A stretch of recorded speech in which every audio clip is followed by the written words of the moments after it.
Thank you very much.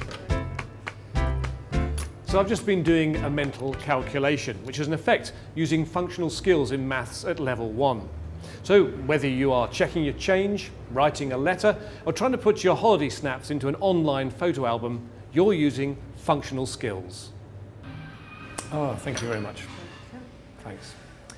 England is in the middle of a 3-year pilot period for the QCA's new functional skills qualifications. Since September 2008, they've been part of the Key Stage 3 and the new Diploma curriculum. And from 2010, they'll be part of GCSEs.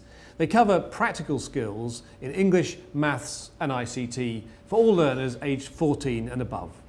Well, the functional skills are core skills in English, maths and ICT, put very simply, with the ability of young people to apply those skills in different contexts. It's just incredibly simple. All young people need them. We all need them. Adults need them too.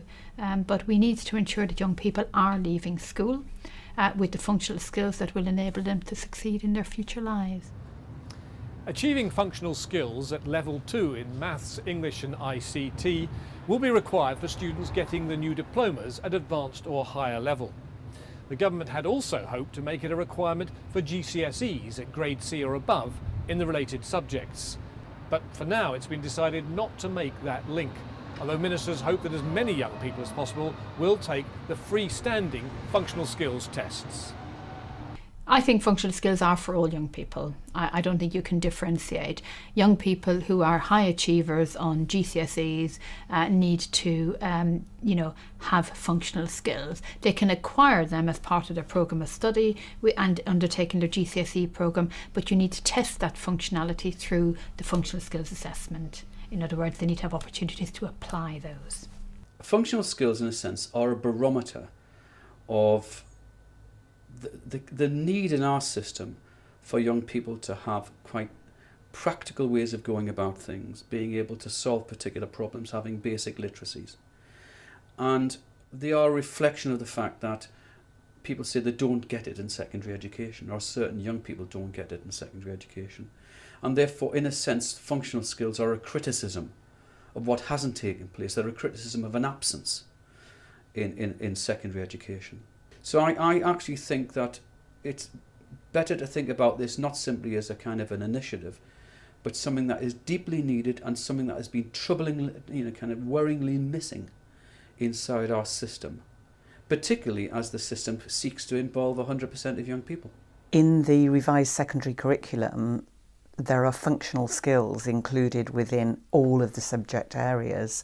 So it is expected really that all teachers in their teaching would make a contribution to that. So although they may not be responsible for the specific test that students take at the end, they would be expected to be aware of how the functional skills fit into their own subject.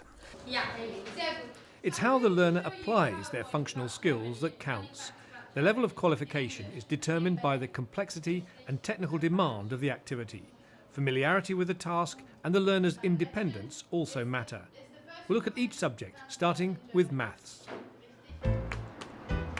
Functional maths teaches pupils to apply the maths they've learned to everyday situations. Realising how the use of maths can help solve a real-life problem is called representing. For example, choosing a mobile phone. Processing maths to find results and solutions is called analysing, perhaps a spreadsheet to compare tariffs. And using results to draw conclusions and communicate them to others is interpreting, which results in the best deal. Here at Connaught School for Girls in East London, they've been involved in delivering functional skills as part of diploma courses. So what changes has it made to their teaching? Let's go and find out. It's not like school, it's really, really different. You're more independent, you're more treated like an adult. As a group, there's only like 5-6 people, and like we're all learning, we're all discussing and writing at the same time.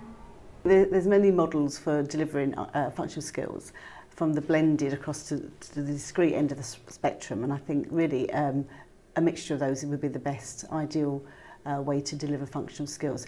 Staff think it's additional work. I mean, ideally, they should be teaching the English, Maths and ICT curriculum in context, but to teach the problem-solving skills would take a bit longer, a bit more experience. In maths, yeah, we just learn about, fractions, algebra and stuff like that, whereas in functional skills, we actually get like word problems and we have to solve them ourselves. It's got problems in it, like real-life problems, unlike school-type problems, and it's more interesting, and that's why I think it's better than the school problems. Most of the problems they see in school have got some structure to them, some of the questions they've seen. So when you take away all that scaffolding and you just give them quite an unfamiliar problem, maybe in a context they're not used to, where they've got to be quite independent workers, I think it was quite a step for the children. There's this one question about Blackpool Tower, where you have to find the distance from some place to Blackpool Tower. We also had to find out how tall it was and the area. That was quite challenging, and I didn't get much help. In the end, I actually got it.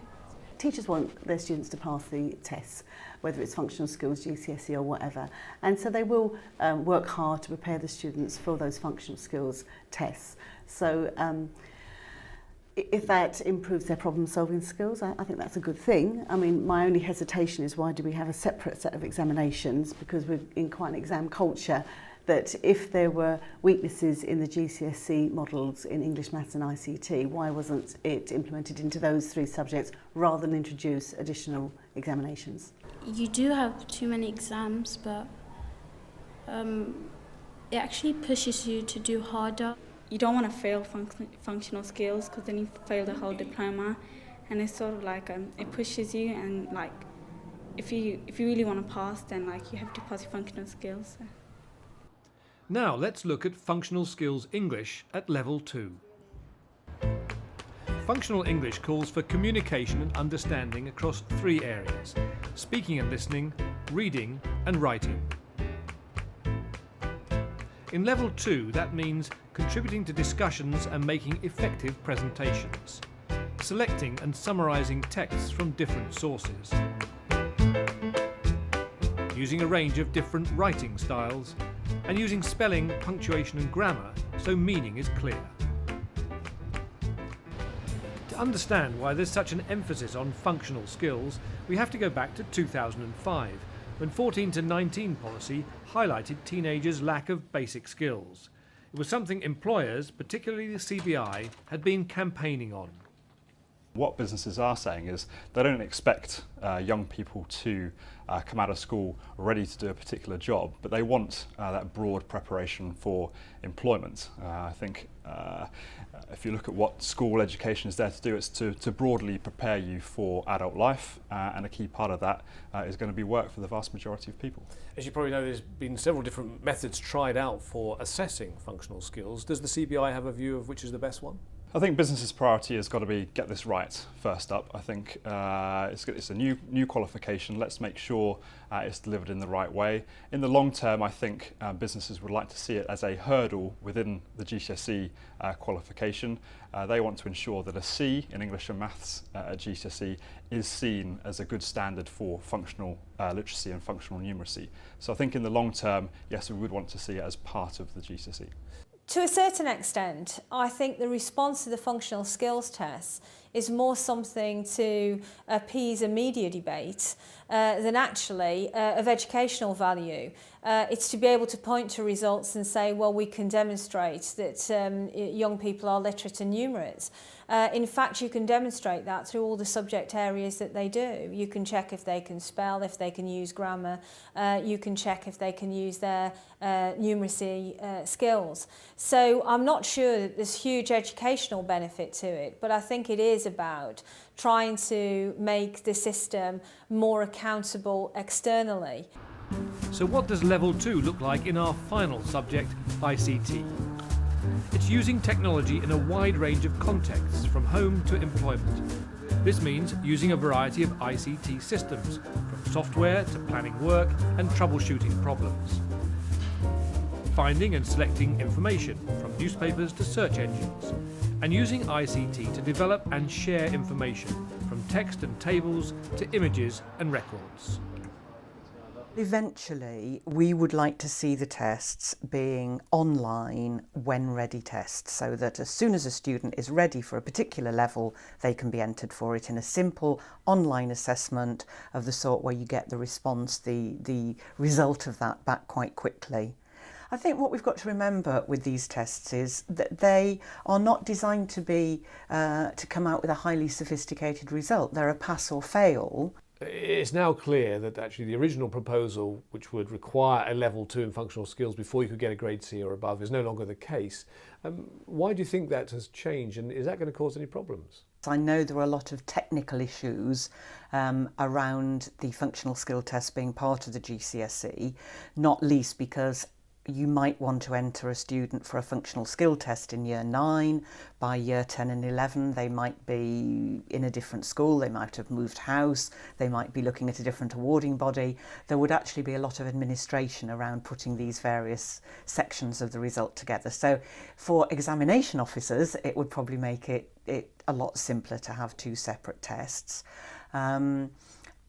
Making it a part of the GCSE was a good way of ensuring that practically the entire population of young people took the test, and I think the government will need to find some way of ensuring that that happens.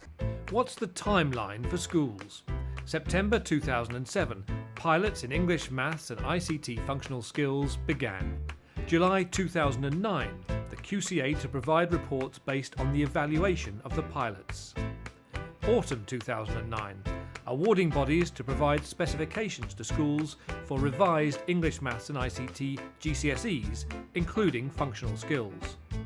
January 2010, specification, mark schemes and specimen assessment materials become available. September 2010, the functional skills qualifications are rolled out.